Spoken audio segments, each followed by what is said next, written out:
Good evening, everyone, and welcome to episode 22 of the Granite Cornerstone Podcast.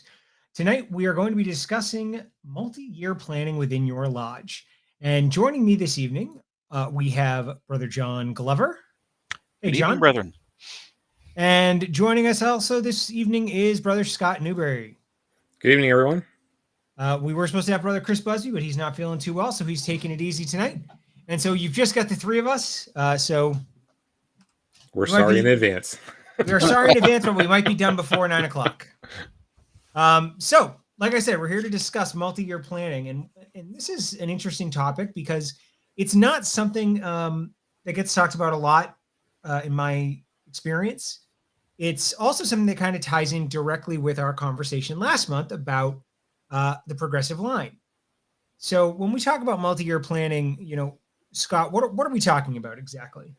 Well, I think what we're really talking about is looking beyond, unfortunately, the next 4 weeks or the next 1 year mark for a lot of lodges. You're talking about going into the third, fourth, fifth year of a lodge and trying to involve those that are potentially to sit in the East and lead the lodge. So you want to actually kind of line things up so that when you say, all right, what are we going to do?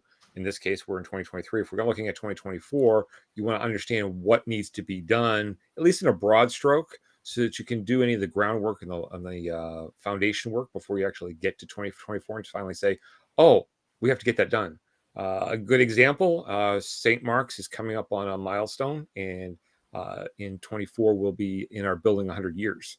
So it's kind of a big milestone for us. So, we need to start looking at what are we going to do next year to celebrate it. Not necessarily do the nitty-gritty planning right now, but at least some broad strokes. What kind of event do we want to do? What kind of things, people we might want to invite, those types of things. So, John, I keep picking on you when we have these conversations as the most recent person to sit in the East, since you're still sitting in the East. Mm-hmm. But when we talked about multi-year planning in our prep call, what were the thoughts that were going through your head? Obviously, somebody who just went through the line is now sitting at the top of your lodge. What sort of thoughts did you have on it when you were sitting there and thinking about multi-year planning? Well, my first thought was, gee, that sounds like a great idea. Tell me more. And as you recall from our prep call, it took a little while to kind of wrap my brain around what exactly do we mean by multi-year planning. And the way I look at it is kind of two distinct things, or at least two generally broad categories of planning.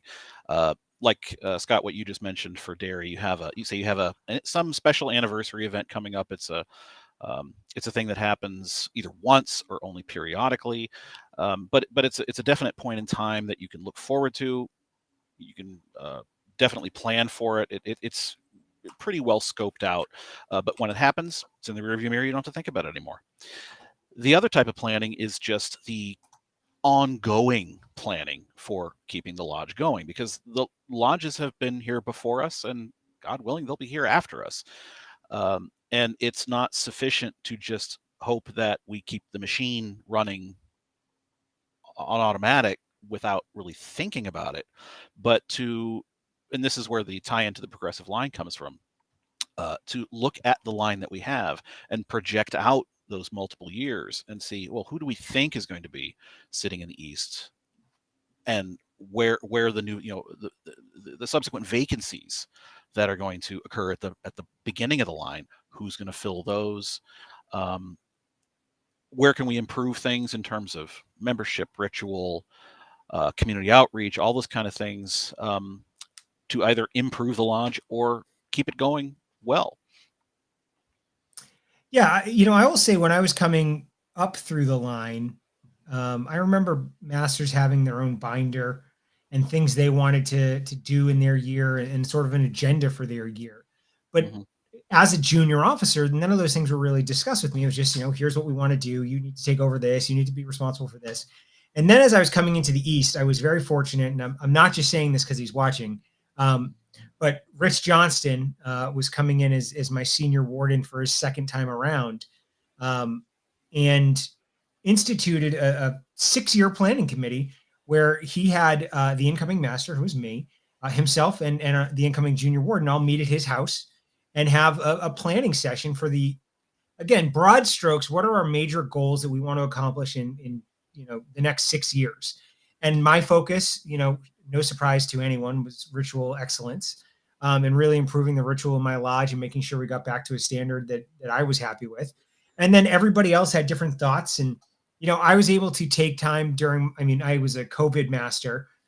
So, my plans were curtailed a little bit, but it was part of my role as master of my lodge to take care of my own plans, but also start planting the seeds for Rich's plans as senior warden and John Woodrow's plans as junior warden as they were coming up through the line. So that's kind of why, to me, it was a brand new concept when I got to the East. It was not something that we'd done before, but it's something that's continued now we're on our third master in that 6-year plan. And he's got his own 6-year plan with his junior officers. So I think that's a really interesting concept that I hadn't considered before. And obviously, John, not something you had really thought about either. No, we had, I followed the pattern that my predecessors did, at least going back all the way to when I was a steward myself, is the incoming master, or the presumed incoming master, because it was typically done prior to his election, would lay out his plan and agenda for his first year. And typically bring it before the past masters, because they're the ones with the experience, to be able to see, yeah, this makes sense. Looks like you got everything all taken care of, and move forward. Recognizing that every master is going to have their own personality, their own take on things, and which is fine. There's nothing wrong with that, of course. But didn't really involve the rest of the line, and there was no planning for continuity other than just, yes, make sure we are still successful moving forward. Yeah, I think in my case, a lot of what was going on when I got to the East was the entire lodge ran on autopilot. A lot of it. Yeah. There wasn't any onus put on me to present a plan to, what are we going to be doing in the upcoming year. So, I mean, I had the luxury of having a father who was a past master.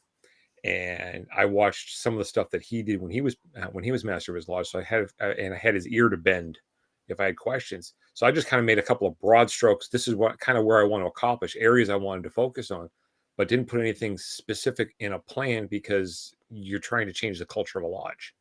And, it's really hard to make that shift. I see more planning going on now with my lodge, which is a good thing, but it's not something you can necessarily flip a switch on. Rich was lucky enough; he had a couple of wardens there that jumped right on board and carried the torch forward. That's not the norm. Change is something that I think as Masons we seem to cringe at every time it comes up. So, Well, so Scott, you mentioned changing the culture of the lodge. I think obviously, if your lodge isn't doing this and it's been successful, that's certainly one thing. But if you think that there's something that needs to change, how do you go about implementing something like this? How do you make this change and make it effective in your lodge? well, I think, in our case with St. Mark's, we've been working on more of a theme basis versus a here's what the plan is. Like our current master, his big push this year is to bring the fraternity as the extended family together more in Derry. So he's trying to put together more events where Eastern Star or Rainbow and D-Malay are all invited to come in and join together for, break bread, have a meal, get to know each other a little better, because in his mind, it's something that's been missing for the last several years. So that's what he's focused on. And I think that's one of the things that we've been doing. Every master kind of has their little, I don't want to use the term, but it's probably best that we use the term, is, pet project. Sure. And Absolutely. then little by little, we start to work on the other pieces of the puzzle. We need to do better planning. We need to think ahead. We need to, do a better job with ritual, or do a better job with record keeping, or whatever it is. We kind of chip away at those things. We pull out our little hammers and we take a little knock off the piece of the puzzle every time we get together. It's interesting, and it's a challenge, because you have to look at it from a perspective of, are we moving the needle in the right direction? And sometimes it's hard to see that, because these are long-term projects. I mean, you can't, it's like steering a boat. You got to make the decision well in advance of the actual turning of the rudder before you actually, make the turn. You have to plan for it. But it comes along. There's ups and downs. There's every time you make a step forward, sometimes you take a step back, because we didn't think about this, or we didn't think about that, we didn't see this, we didn't see that. And in the case of my lodge, the demographics, the dynamics have changed a lot over the last 10 years. When I came on board, I came into Derry, I was the youngest guy in the room by far as age goes. But at the same time, Masonically, I was one of the older guys in the room. So it's you see the same thing now, is that we've got a lot of guys that are young in the fraternity, but at least we're all in the same age bracket, age-wise. We a lot of the same or similar life experiences to work from, which kind of helps move things forward as we start to look at it. But I think the big thing to take away is it's got to be small pieces at a time. Tim, you were lucky. You guys were able to take a big leap all at once, and it stuck. I think, trying to chip away a little at a time is probably the better way to go at it for a lot of lodges. Can you take bigger steps sometimes than others? Yes, but I think it's important to understand that for most places, it's not going to be an overnight change. And so I've rambled on long enough. Oh, absolutely. So John, when we talk about this and obviously the experience that you had, is this something that your lodge could take value in? And if so, how would you go about implementing this as an outgoing master potentially? Absolutely. Because I look at it not just as let me back up a little bit. I think it's a little easier if you have a lodge that has readily identifiable problems. If everybody agrees as problems, then the impetus to create some kind of plan to try to work out of that problem is a no-brainer. The plan may not work, but at least everybody agrees, yep, we got a problem, we need to solve it. Horace Chase is, I would say, is a successful lodge. Are we perfect? No, of course not. Don't let Ken hear you say that. And I think he's on the call. Yeah, I saw something there.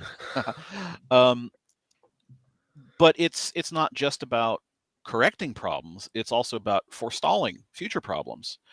You mentioned Scott, you mentioned the analogy of steering a boat, steering the Titanic. You want to be able to see that iceberg, hopefully with enough time to steer your way around it.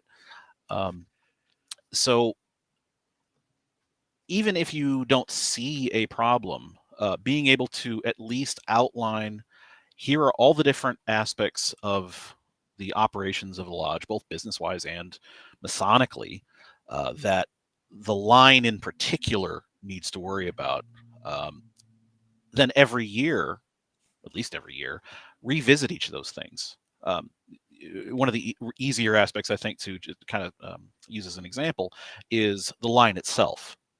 Horace Chase has a model which is probably fairly common, I think, where it tends to be newer master masons who enter the beginning of the line to eventually reach the east, with the goal to not have repeat masters.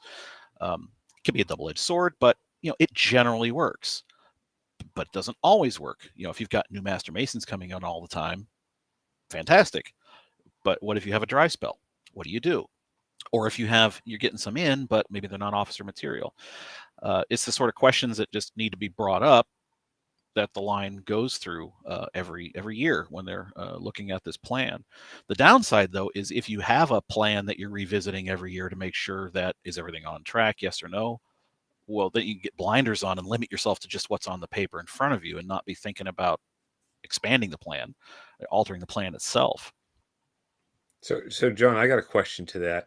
So how would you handle, because if you've got a lot of new masons coming in, how do you handle those that may not have extensive life experience to pull from? I know, some lodges, mine in particular, has got a lot of younger members coming in. I mean, younger as in, below the age of 30. So, I mean, they don't have the experience that some of us that are long in the tooth have. So, is there a way you guys handle that, or have you thought about that? It's one we've had to kind of dance around a bit. We never want to put anybody in a position that they're not comfortable being in. We never want to push anybody. We want to give people opportunities, of course, but we've got plenty of brethren who have been approached in the past about being officers because we think they're wonderful officer material, but fall squarely into that category of being too young. Now, whether it's because they don't have enough life experience and we think perhaps they that lack of life experience may be detrimental to their journey as an officer, or and this doesn't be more common, they have a young family, they have a job, they don't have the time to devote to it. So, and it's actually a better question perhaps for the progressive line talk we had last week or last month. But what we've managed to do, our approach has essentially been for finding new officers is keep hitting up other brethren. It's tempting to ask a brother 2 or 3 times over the years, and if you keep saying no, go back and ask again. Well, as long as you keep asking, eventually they may say yes, and we have had brethren who have said that. In fact, our line at the moment has a brother who, for many, many years, was approached and was not interested. Well, I shouldn't say he wasn't interested. He was interested, didn't have the time. He was more devoted to other Masonic things, side bodies. Another brother who loved being an officer, but work and life just got in his way. Well, he recently retired, and now he's back in line, and he is loving it. It's fantastic. He's brought a lot of energy back in the line. And the other one said, when I approached him about being one of the deacons at the beginning of last year, he said, "Oh yeah, it's fantastic. I was actually thinking about asking if I could get into the line." I'm like, wonderful, great, great to have you aboard. We're always a little bit nervous at this time of year or whatnot, looking ahead to the next year. Everybody's thinking about moving up, and we're going to have that hole. Who are we going to put into the junior steward, junior deacon, whatever the hole happens to be? Who are we going to get?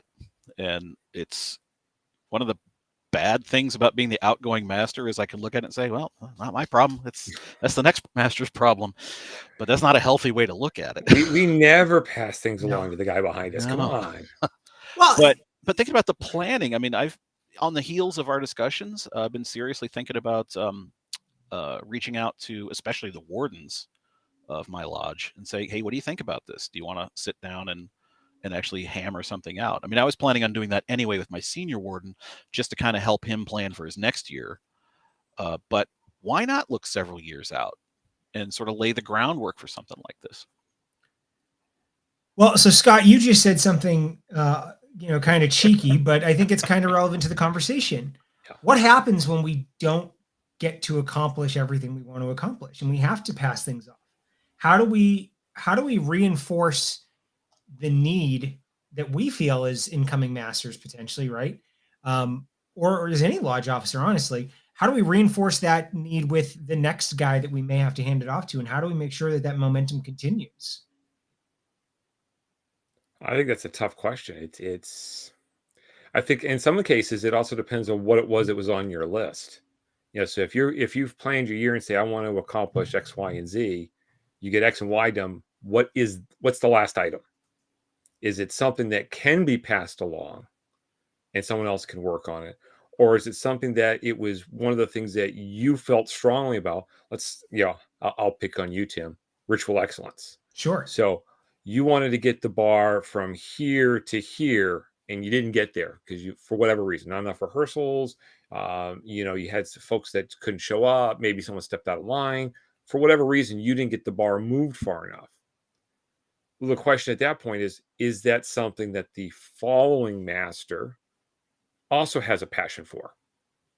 And are they going to want to push as hard as you wanted to push on it? And at the same time, be able to then say, hey, Tim, can you give me some pointers here? How can we kind of work this through? Can you help me out? Versus I didn't get to do, the trip to Boston to walk the Freedom Trail. Is that something that the lodge really wanted to do? Is it something that was a personal project of yours you wanted to bring the lodge along for?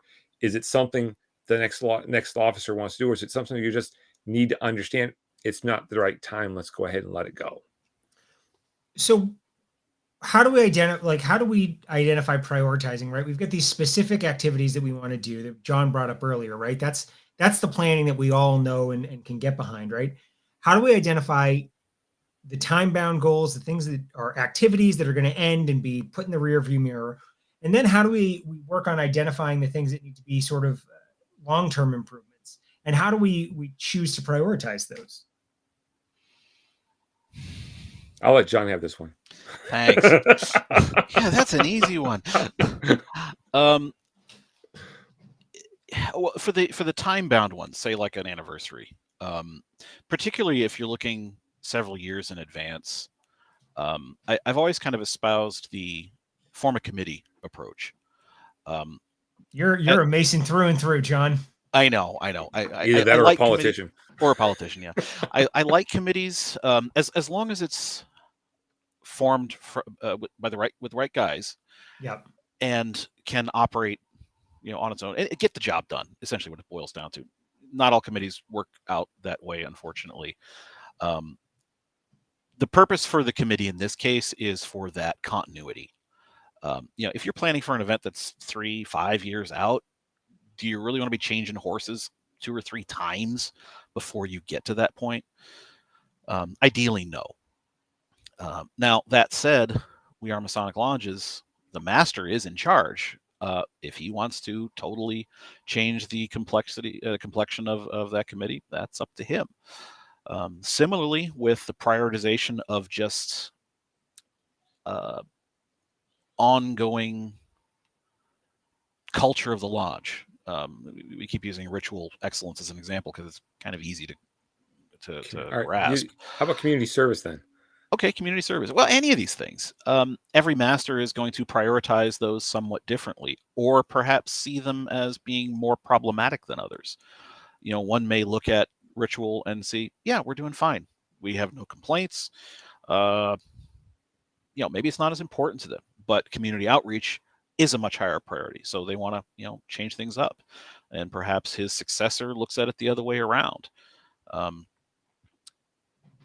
I said before, the lodge will continue long after we're gone, but it's not a static entity. And because the master has to be able to inject his own personality, and he is the master, we have to be okay with that. But the flip side, though, is that if you have a master who says he wants to get X, Y, and Z done, he's got really high bar to try to reach. He's got to be okay with not necessarily being able to attain that. And I think that's one of the biggest challenges as being a master is you have to come to the realization that while you can set the tone, set the action plan, give everybody the push that they need to get rolling, you're not necessarily going to accomplish everything you want to accomplish. No. So, and that's a really hard, it was a hard pill for me to swallow when I left the East. There were things that, I know that was left undone, and it's like, I feel bad about it. But those are things that, I didn't have control over, so I had to, I need to understand I can't control that. I need to let it go and then provide the assistance that I can from, my new role and whatever role that happened to be. It's a big difference between setting a target and then everybody's going for it, everybody wants to do it, and then it just doesn't get done in your year. It gets finished in the following year. But that's okay. It's okay.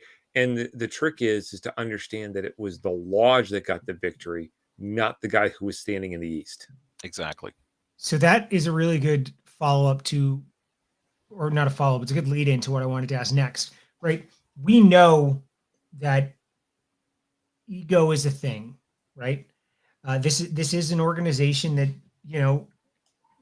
we try to shed those sort of negative aspects of ourselves. But we know that ego is a thing. How do you encourage multi-year planning and potentially, right? If you talk about 6-year planning, you want to accomplish these 5 things, but this guy says, I want to accomplish more community service, but the master is the one who decides to get that ball rolling and then gets the credit for it.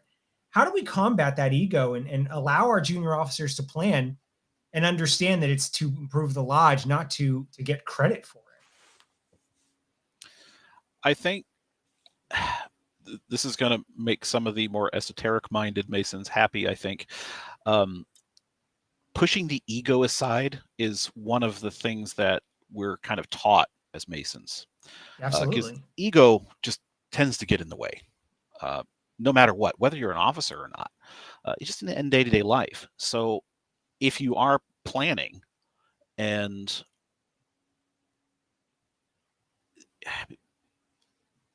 I'm struggling with trying to think of the right way to phrase this. Try to plan around the ego and keep reinforcing the fact that these are improvements, programs, whatever they happen to be, for the benefit of the lodge and all the brethren of the lodge, all the officers included. It doesn't matter who gets credit. And in fact, better for no one to take credit. It's actually one of the old Masonic ideals, certainly from England, and even from, here, is that when we give to charity, it's almost better to do it more anonymously and not get credit, because it's not about the credit. It's about making sure the good work is done. And hopefully reinforcing that can at least mitigate some of the ego issues. I doubt it can wholly make it go away, because, I mean, let's be honest, people are people. Well, yeah, I think part of it too is that when you start the planning process, it's not just the junior officers you want to talk to; it's the brethren as a whole. Who ask for the ideas. And I think a way that you can combat the whole "I don't want to give the idea because the master's going to run with it and take all the credit" is, when you're sitting the East, give credit where credit's due. Brother Smith came up with this idea. I didn't. It's a really good idea. We should run with it. And so make sure that Brother Smith knows that you're giving him credit for it. You're not just off running and he thinks that, great. So another idea I've had, gone away, because you don't want your junior officers, especially those that are coming through the chairs, to take a look and go, well, I don't want to say anything because then when I get to the East, I don't have anything to do. And not understanding that, you're always trying to, pay it forward, so to speak. It's like, what can I give to the lodge now so it's better? So when I get to the East, the stuff that I really wanted to see the lodge being like, it's now like that when I get to the East. So I could turn around and look at, the senior deacon or the senior warden and say, okay, what can we do to make your life easier and better? What do you want to see happen, go on when you get to the East? And I think that's a big challenge, that it's a mind shift, change, where it stops being about what do we need to do this year for this year. It's what can we do this year for next year? Yeah. And I think there's a couple of interesting comments. One of the things Dave Ackard said in the chat is the plan has to be shared with the brethren so they know what the roadmap is. And then John Bertozik followed up with, the lodge has to buy into the plan or it ends with your term. And I think that's a really interesting concept. Obviously, it needs to happen. We need to share that. But how do we go about sharing that with the brethren and really making it clear that these are the priorities and it may not be something that everybody agrees with? Well, I think step number one is the master needs to put the message out. Yeah. I mean, most lodges have a trestle board. Take the time to put the information about, maybe just paint some broad strokes in the trestle board, but then possibly call a special communication where you're going to talk about what the plan is going over the next several years. Or even better, instead of having a special communication, call a lodge town hall or a membership meeting. Don't put it in the lodge room underneath all the the trappings of a regular communication, so people are more comfortable speaking to what's going on. That way it's less formal. People were usually more comfortable.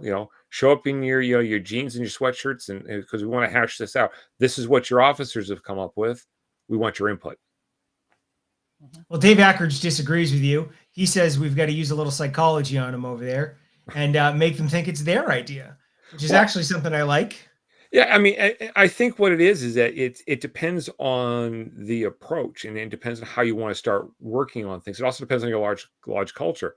If the lodge always looks to the officers to do everything, it's got to start with the officers. And the trick then is to kind of tease it out of the brethren to get them involved so that they have the buy-in to it. And if it's one of those everybody's comfortable speaking their minds, then go ahead, let everybody go ahead and throw the stuff at the wall, and we'll see what sticks. Yeah, collective buy-in is extremely important.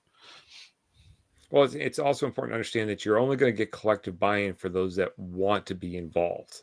Mm-hmm. And then you're going to go ahead and get a few people who don't want to be involved, but then still want to be the naysayer about it. That doesn't happen. I know it doesn't happen. I'm just, I'm hypothetically speaking. So who is the ideal group to put together in these plans? I mean, I know when my lodge did it, it was the master, and has done. It's the master and the two wardens. Is that a good place to start? Do you start with your entire officer line?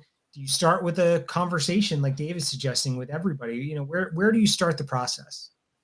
I think it kind of depends on what it is you're planning. I mean, if you've already got let's say you already have a successful lodge and you're trying to just institute planning to forestall future issues and maybe shore up some potential weaknesses that you have, but generally speaking, the lodge is strong, then I don't know that you necessarily need to reach out to all the brethren. If nothing else, you might actually ring some alarm bells, say, whoa, we got some issues. What's going on? Just thinking about myself, I think opening it up to the line as a starting point to start the conversation and see what we want to do seems reasonable to me. On the other hand, if you have a lodge that's really struggling, then probably opening it up to the brethren virtually out of the gate maybe the approach. I've heard horror stories about lodges that have been flirting with merging, where a select bunch will get together to talk about it, and it's never gone well after that, because those that weren't included really feel like they were left out, when, I mean, that's a monumental discussion. Yeah. And I know even if you're not talking about merging, but you're just talking about how to shore things up, if I were just a sideliner, I kind of want to be included, because your sideliners, they may not be able to put their finger on the issues, but they know there are issues, and I know they'd appreciate being included. That makes a lot of sense. I think it is a different approach for a different lodge, obviously. And Scott, you keep coming back to culture, and I think that's a big part of it. Is how does your lodge typically handle things? Well, I mean, I think it's the inclusion of all the brethren is the pivot point, really, that you have to take a look at, and you have to understand what your lodge is comfortable with. Because you could have a lodge where they're not used to having the open conversations, they're not used to having input and buy-in, they're used to the officers make the decision, and unless something monumental is coming up, dues increase, merger, those types of things, that's when everybody seems to come out of the woodwork with an opinion. Which is unfortunate, because it's a lot of the basic stuff that you want to start thinking about in your long-term planning. Things like, all right, we want to improve the fraternal aspects of the lodge. Well, what can we do? Well, maybe the decision is we want to do a table lodge every year, or a ladies at the table every year. So that's a shift from what the lodge was previously doing, and it's a small shift. Takes a little bit of work the first couple of years to get the ball rolling, but once you get the ball rolling, everybody kind of knows what's going on, so you can move on to the next aspect of that role. Having everyone involved in that conversation is a nice thing, but in a lot of cases, especially when you're starting to implement planning, I think it's better to start small and then work outward. So maybe it's a 15 or 20-minute conversation between the master and the senior warden. What do you think we should be looking at? What are your thoughts? Take that, have that conversation, then expand the circle a little bit. Maybe include the junior warden, treasurer, and secretary. So you get the kind of the upper leadership. I don't want to get, for lack of a better term, the elected officers, together. All right, this is what we're thinking about doing. The senior warden and I have had this conversation. What do you guys think? And then kind of build it further and further out from there, so that you've got a basis. So when you get to the full membership, you say, okay, this is what we're thinking. We want to move to a planning setup. We want to do a 6-year plan, or a 5-year plan, a 10-year plan, whatever it is. Then go ahead, and now you've got everybody. This is what we're thinking. What's the opinions? What do you guys think? And then, but it really needs to be in a more relaxed environment than everybody standing up, taking their turns, being recognized to speak and stuff. Because you want to encourage the conversation versus trying to stifle what or what people would consider a stifling of the conversation, because you're getting to pick and choose who actually gets to speak in what order, and you can call it closed at any time. So that's just kind of my thought. I think you start small and then grow it from there. Yeah, and I think that kind of echoes what Ken is saying there in the chat. Plan starts with the master, vision for what he hopes to accomplish, and then shares it with the wardens, and then just rolls it out to the members for feedback and buy-in. So, I think we've talked a good amount about this, and I guess one of the things that we haven't talked about is the failure of a plan, right? So I had a plan. I was a master 2019, 2020, so 2 years. 2019, I got to get my ritual ball rolling. Things were happening. 2020 happens, and I had a month installed as master in 2020 before COVID. So obviously, everything kind of went off the rails. How do we work contingency planning into this process? Do we plan for failure? Do we just have some backups? What do we do in a case like that? Nothing is ever a failure. It's a learning opportunity. That's what I was always taught. So, I mean, yeah, you've got a couple of different things rolled into there. One is did we accomplish what we decided to do? And I think that's an aspect that most people don't look at when they put together a plan. You say, okay, here's the plan. If you execute the plan and you don't get the results you want, the tendency is to say, it's a failure. We didn't hit our goal. We didn't, whatever it is, take the plan, throw it away, and move on. And what's missed there is the opportunity to learn from the experience. Most of us that have worked in the business world, especially those of us that have done project management, there's a lessons learned after a project specifically for that reason. What can we take away from this that can improve us for next time? We didn't hit the ritual goal. So, Tim, we're taking a look at things and go, well, we did pretty well in 2019. We didn't do so well in 2020. Well, why not? Well, COVID hit. We didn't have the rehearsals. That's a thing beyond your control. So I wouldn't consider the plan necessarily a failure because we couldn't do what we needed to do. And hopefully the individuals behind you will pick up the mantle and say, okay, we want to keep this rolling.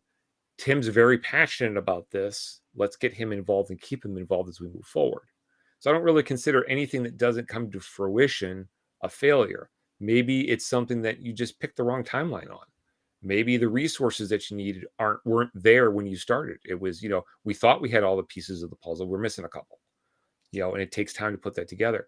So that's one aspect of what you were saying. The other aspect is the one that's much, much harder to deal with. And that's a contingency where, oh no, our junior warden just decided he's not going to be able to continue on because he and his wife are moving cross country. And now you've got a hole to fill in your line. And some of the planning that you were done was based on what his opinions were. And some of the stuff that he was trying to do in the background to help the senior warden for his term now has to find a new home. And that's a much harder thing to deal with. So, I mean, John, I'll let you take a stab at that one. Cause I mean, Tim's tired of listening to me talk. Well, but it is something that you do have to deal with. I don't know that you necessarily need to plan for the contingencies, going into that year. Well, what happens if Fred, our junior warden, decides to up stakes and move across the country? Well, do you do that for every one of your line officers? It's kind of verging on silly, because what are the odds? That said, maybe kind of a generalized contingency plan. What if any one or two go away? What can we do? Every lodge has to deal with that. You find somebody to plug the hole, typically a past master or somebody that can just fill the chair. I don't know that it necessarily needs to be formalized, but being able to be flexible, I think, is the key. You had to deal with this yourself with COVID. I mean, when COVID hit, did you just throw up your hands and say, well, screw it, I can't get my plan done, just flush it down the toilet? Or did you adjust it to the realities of the moment? Nobody could have predicted what we would have had to do. And while I think we can all kind of imagine, what is it like to lose one line member? What if you lose three all of a sudden? But thankfully, I've never had to deal with that, and knock on wood, won't have to. But some big catastrophe could happen like that, and you can't necessarily plan for it. But it kind of goes back to what I was saying before with, if you set a goal and you don't necessarily reach it, or at least not to your satisfaction, be okay with the effort that was put into it. Did you at least make progress? Especially if it's one of those things like improving ritual excellence. Maybe your goal was too high or whatever. There's a slew of possible reasons for it. But be flexible. As a district deputy grand lecturer, I will say that improving ritual excellence is a job that never ends. Just Fair. for everybody watching, everybody here. Nice cover. Any plan can be derailed. And maybe it's not even necessarily that the plan gets derailed. Maybe something new came up. Like I had plans for giving the lodge room a facelift, and that went up in smoke because our library suddenly needed to have water damage repaired, structural water damage. Like, okay, well, I guess the money's going here instead. Do I look at that as a failure? No, it's a personal disappointment, but we had to adjust because reality told us to reprioritize.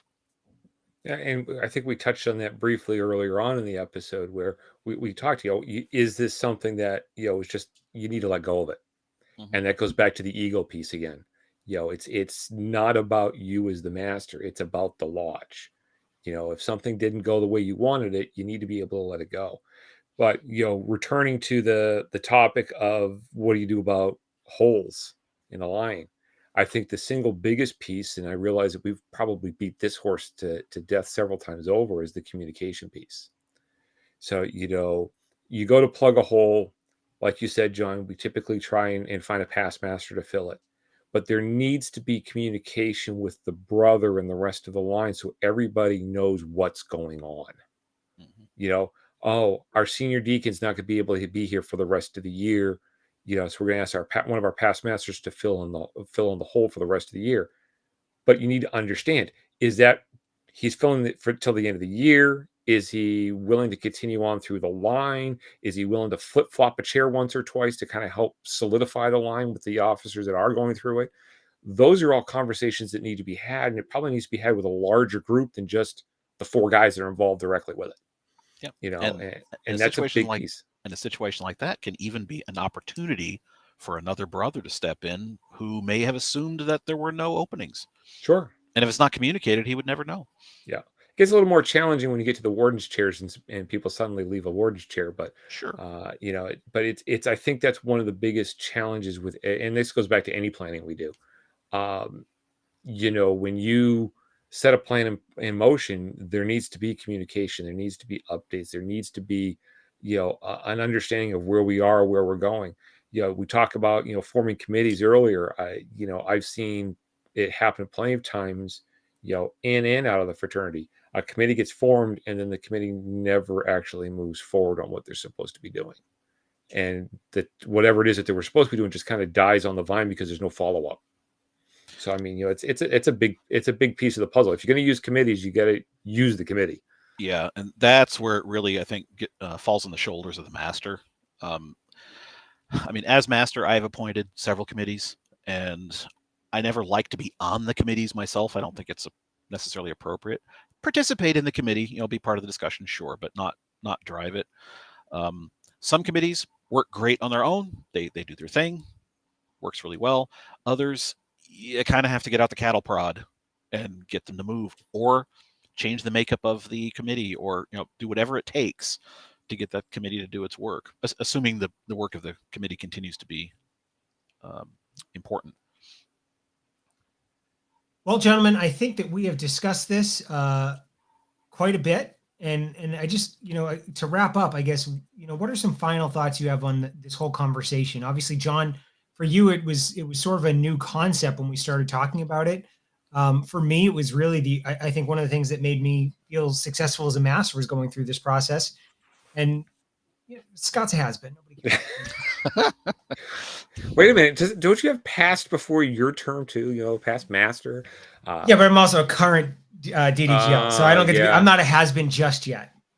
It's coming, and then you'll find out that once you're a has-been, you get called on more often than you did now. So yeah, I think I've seen you at more masters and wardens meetings since you've left than when you were DDGM. No, I hit everyone was DDGM. So, but I do spend an awful lot of time standing in meetings because it's one of those things where, as a master, and I've got to give credit to masters that do this, when you don't have an answer, call on someone who you think does. And that goes back to what we're even talking about tonight. I mean, if you've never done a 5-year plan, the best thing you can do is go ask someone who's done one before. And that doesn't necessarily mean a 5-year plan in a Masonic setting. Businesses do this all the time. I mean, they come up with their 5-year plan, or, where are we going to be in 10 years? And they try to do the projections, they try to do the planning, and those skills are perfectly applicable to a Blue Lodge setting. The pieces of the puzzle may be different, but you still have to put together a puzzle at the end of the day. And, and I think that's one of the big things to take away from this is that, when you start to look at long range planning, you need to take into account, you may not be able to see 5 years in advance. but maybe your senior warden can, or your junior warden can, or maybe one of your deacons actually has the experience to look forward and kind of say, hey, what about this? What about that? Asking questions is probably one of the best things that you can do when you start to do this process. And I think, just asking the questions opens up the conversation and gets more people involved to get you thinking in the right direction. Yep. John, final thoughts.